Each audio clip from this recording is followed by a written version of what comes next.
پدرم، مادرم و خواهرم میخواهند برای پدرم و عزا پختایی و عید کنند.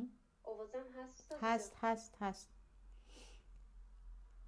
آیا مادرم خودشان در مهاجرت هستند و من هم چند سال در مهاجرت بودم، نو آمدم در تاجیکستان.